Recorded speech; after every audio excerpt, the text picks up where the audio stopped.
Having covered the roles and responsibilities of ECI, we shall now move on to the Chief Electoral Officer, the CEO. The Chief Electoral Officer is nominated or designated by Election Commission of India to perform the duties as defined in Section 13A of ROPA 1950 and Section 20 of ROPA 1951.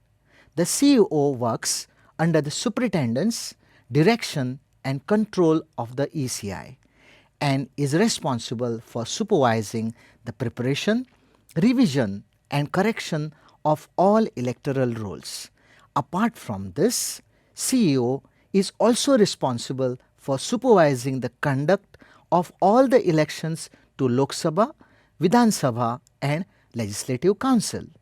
The Chief Electoral Officer would monitor the election expenditure and ensure strict applications of Code of Conduct as defined by the ECI. CEO is needed to maintain maximum transparency in the elections. The CEO plays a supervisory role in the procedure and machinery for elections in a state.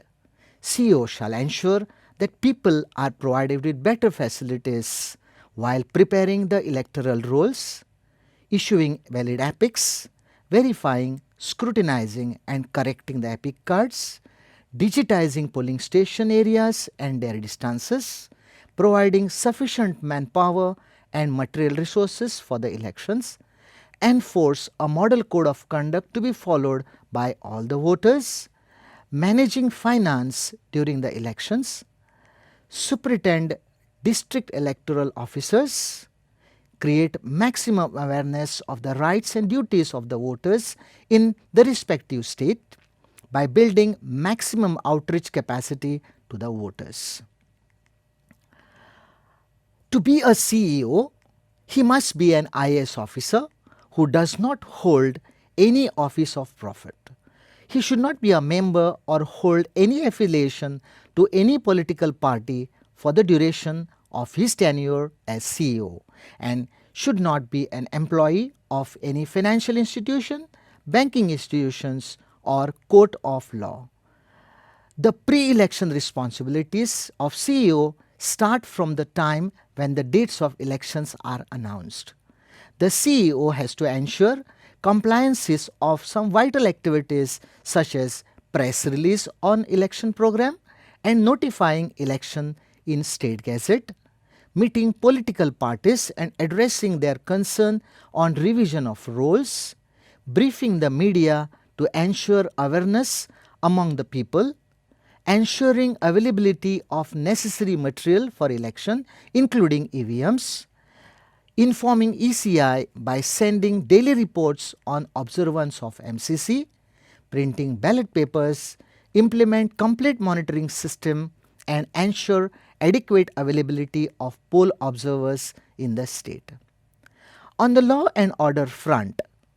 the CEO would review the law and order situation in the state and shall make a detailed assessment to ensure that timely measures are taken. These responsibilities include maintaining the interstate coordination, sealing of borders as required, identifying critical polling stations, consulting police officials and field officers for vulnerability mapping, assessing the availability and requirement of state police force and the security forces, ensuring that the security deployment plan is in compliance with the ECI's directives, and to ensure that helpline and complaint cells are functioning at different levels in the state. As regards to the duties during the election,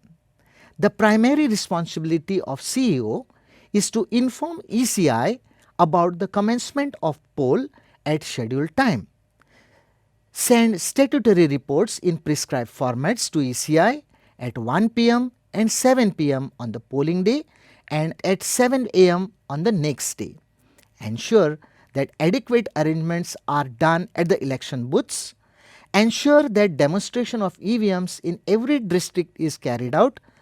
confirm that arrangement for proper sealing of EVM and election papers is in place, recommend fresh poll based on the scrutiny reports or the reports of the returning officer, and making arrangements for repoll as per the ECI's approval. The duties of CEO after election involves